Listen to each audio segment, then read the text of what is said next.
Kevin Durant, best player in the world. Let's just call it what it is, man. Let's just call it what it is. Don't lean back, lean up, big fella. Don't be disrespectful. Even though you're a big boy, you still young, okay? You still young. Be respectful to your elders, Kendrick Perkins. You be respectful to your elders. Kevin Durant, we're really asking this question. The brother that averaged 28 and 7 on 53% shooting from the field, 45% shooting from three-point range. That dude who went to the playoffs and basically registered the same exact numbers from the field, from three-point range, and averaged nearly 27. This is that dude that was dancing on Giannis Antetokounmpo. This is the dude you're talking about here? Listen, I got no problem with Giannis being number 2 at this particular moment in time, even though me personally, I think LeBron should be right there. But nevertheless, considering the fact that LeBron went home in the first round due to limited health, no doubt, the bottom line is the dominance that Giannis Antetokounmpo has shown in terms of his numbers, efficiency from the field. Don't get me started with the shooting, though. I respect the hell out of Giannis Antetokounmpo. He's a reigning defending champion. Mad respect to him. I would put Steph Curry above Luka Doncic. Let me be very clear about that. I'd put Damian Lillard a little bit higher, even higher than Joel Embiid. I'll give you that. But when we talk about Kevin Durant and what this brother is able to do offensively, we know that he defends on the perimeter. We know what he can do in that regard. But offensively, it's not even close. Giannis Antetokounmpo is just not on the level that Kevin Durant is under. I don't see how anybody can dispute that, although I'm sure some people will try. The floor is yours, KP. You know what? You see what? You know what I don't understand is this, right? The same people that do the ESPN rankings, about 75 or 80% of them have a say or have a vote in the MVP voting and Defensive Player of the Year vote. Okay, I did it. Yeah. I'm just saying, but you're agreeing with them right now. You're agreeing with them right now. Yes. And last year when you disagreed with a list, you said that all of them need to be drug tested. And I'm pretty sure I'm putting you in that category right now as well. Because here's the simple fact. And you talk about a guy, right? One of Giannis' biggest critics and myself. Some may call me a hater, and I get that, right? Because I probably was, downplaying Giannis, saying the Batman, Robin, the Superman comparison. But here are the facts, okay? Okay. 2-time MVP and Defensive Player of the Year in the same year that joined the company of Michael Jordan and Hakeem Olajuwon, okay? And then what was the knock on Giannis? That he didn't complete the mission. But now that he have completed the mission, and not only completed, he dominated. Being down 0-2, coming back winning 4 straight, averaging 35, 13, 6 assists, along with 1.5 blocks per game in the finals. And let's not talk about game 6, 50, 15, and 5. And then look, this is why I want to say this. I talked to 6 general managers, okay? I called them to make sure I wasn't tripping. I said, if you were starting a franchise today, who would you take? Each one of them said Giannis Antetokounmpo. So what that goes to show me is that we have to deal with this brother for the next 10 years.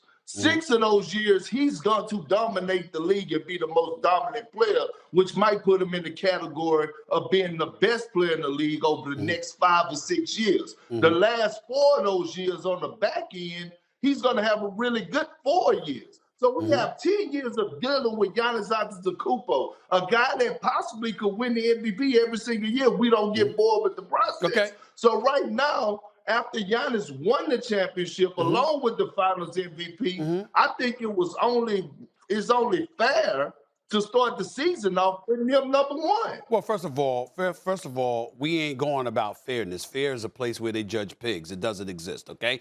Let's get that out the way right now. We ain't going with that. That's number 1. Number 2, don't talk to me like I had the brother at number 5 or 6 or something, okay? I got no problem with him at number 2, all right? Why am I talking about number 1? First of all, let's call it what it is. We got to give respect where it's due. It's not a fraudulent championship. We ain't trying to imply that. Please don't get me wrong.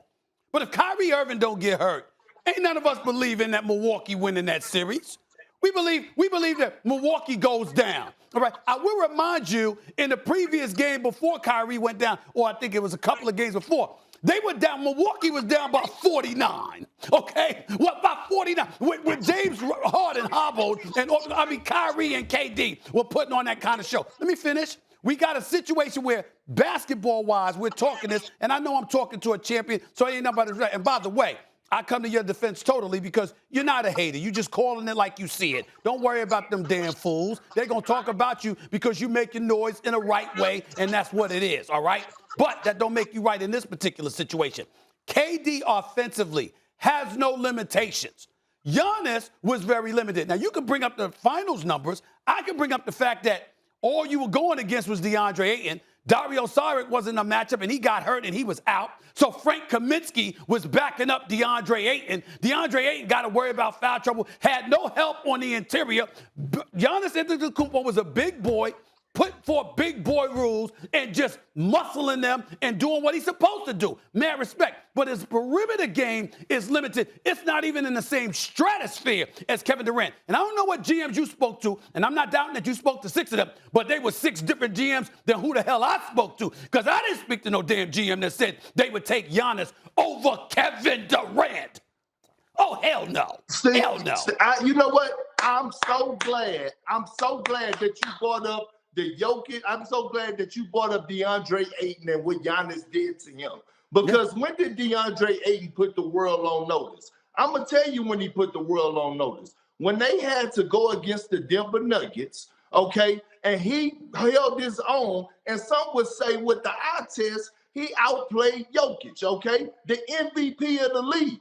Now, when he got to Giannis, you and I both were sitting up in the suites in Milwaukee and in Phoenix, and we were sitting up there saying, take him out the game. Take DeAndre Ayton out the game. Giannis is abusing him. So when we talk about the league MVP that did something to DeAndre Ayton, and then we talk about when he went up against Giannis, that speaks volumes in itself. KP. Thanks for watching ESPN on YouTube. For live streaming sports and premium content, subscribe to ESPN Plus.